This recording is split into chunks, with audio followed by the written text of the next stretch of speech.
Good morning बच्चों। हमने कक्षा 7 का विज्ञान विषय का चैप्टर नंबर 6 भौतिक एवं रासायनिक परिवर्तन पढ़ा है। इसी में आगे बढ़ते हुए आज हम एक नई शुरुआत करना चाह रहे हैं।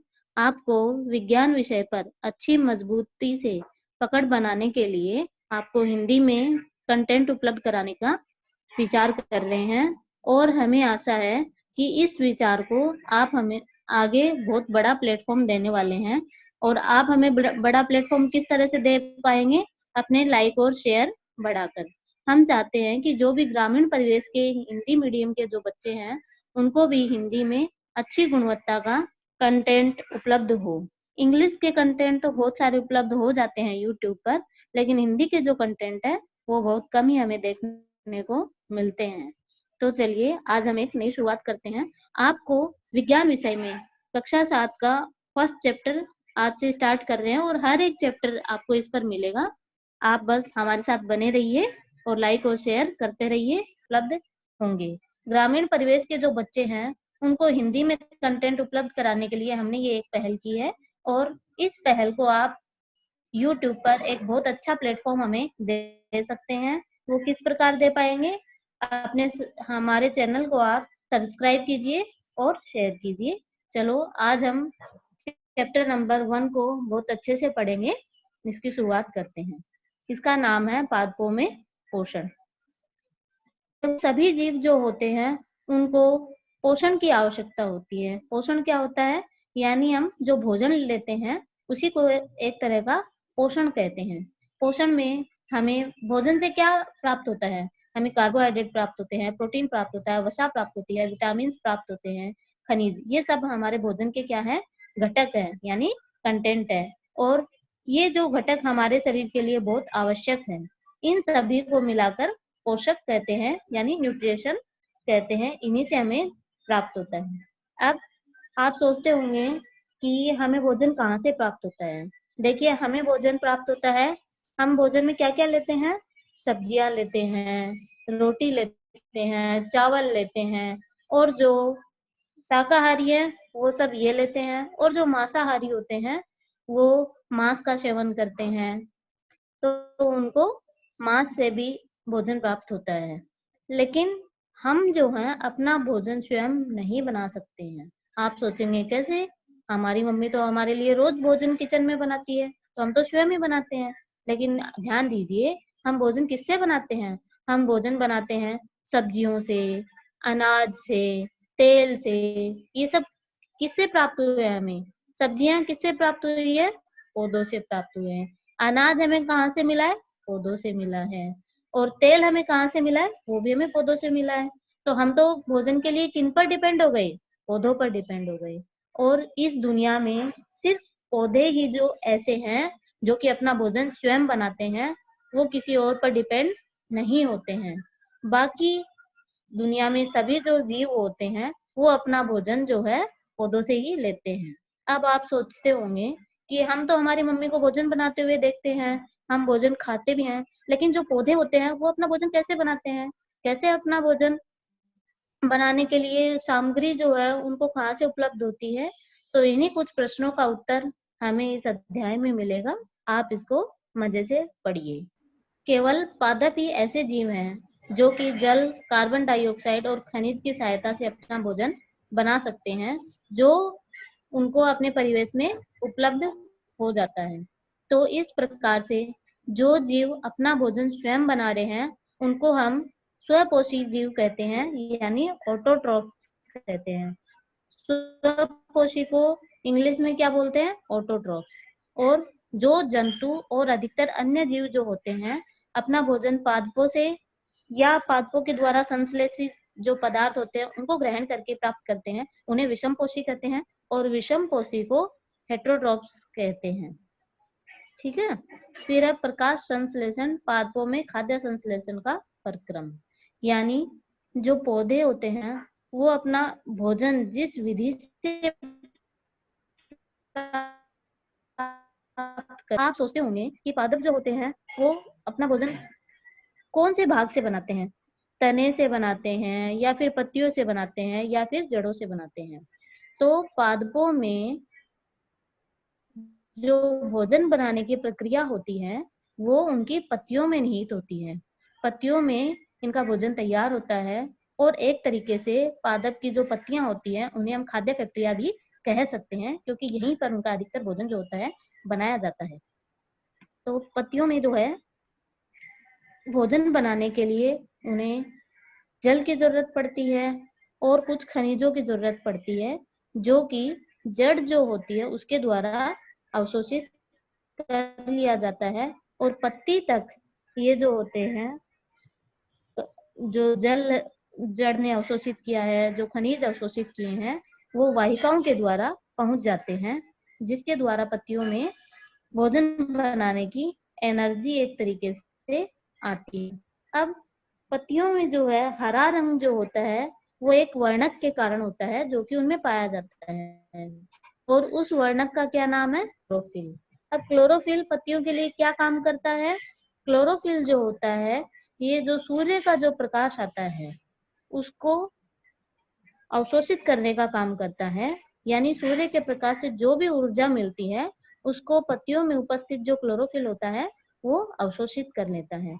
और पादप को भोजन बनाने के लिए एक रॉ मटेरियल की यानी कच्चे माल की आवश्यकता पड़ती है। उस कच्चे माल में क्या क्या है? एक तो है सूर्य का प्रकाश, इसकी उपस्थिति होना बहुत आवश्यक है।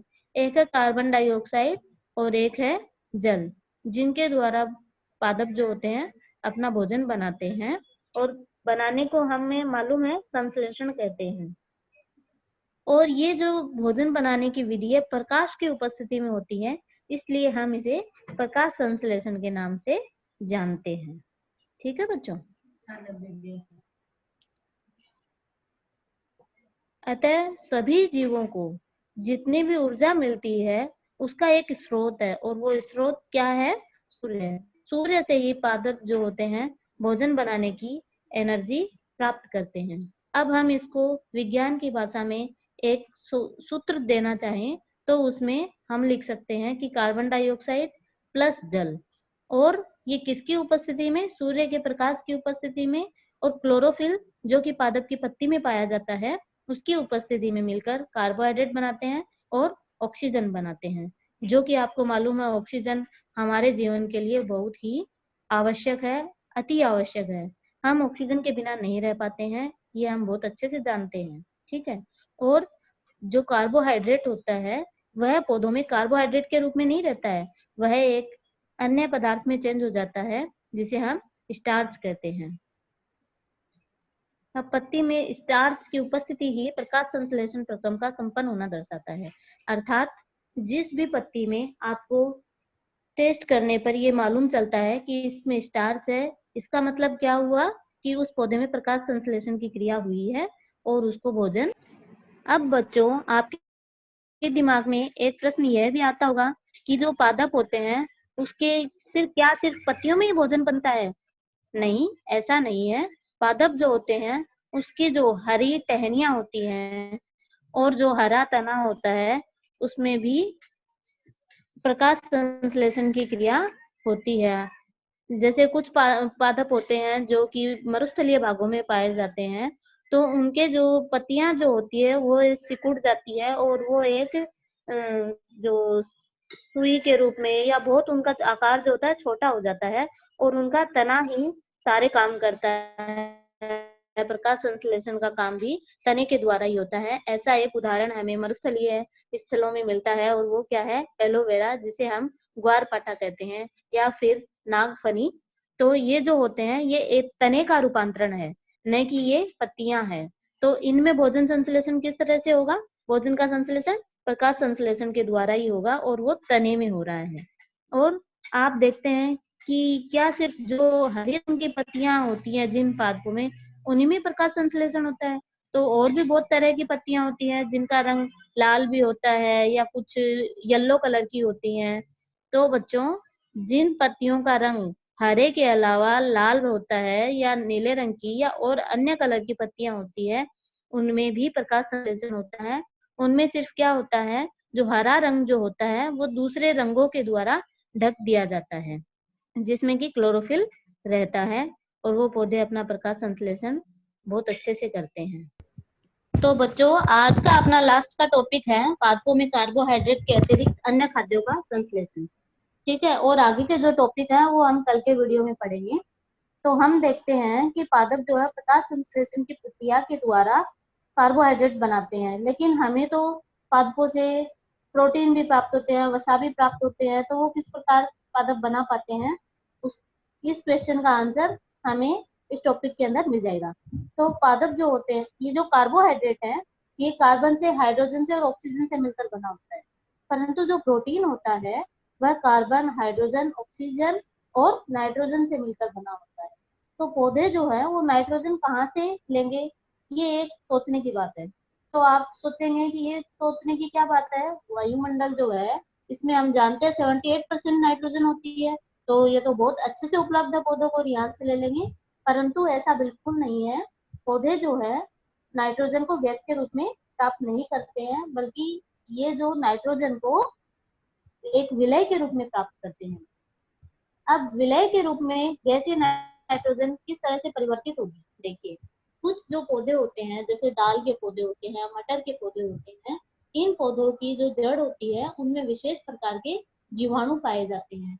उनमें से एक हम डिस्कस करते हैं, उसका नाम है राइजोबियम। ऐसे बहुत से जीवाणु होते हैं, ठीक है।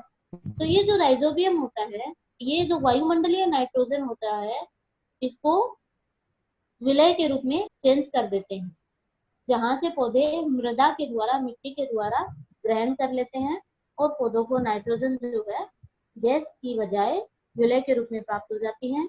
और इस प्रकार पौधे जो हैं कार्बोहाइड्रेट के साथ साथ प्रोटीन का भी निर्माण करते हैं, और वो प्रोटीन हमें पादपों से मिलती है। ठीक है बच्चों, इसके आगे के जो भी हेडिंग्स है इस चैप्टर की, वो हम नेक्स्ट वीडियो में पढ़ेंगे।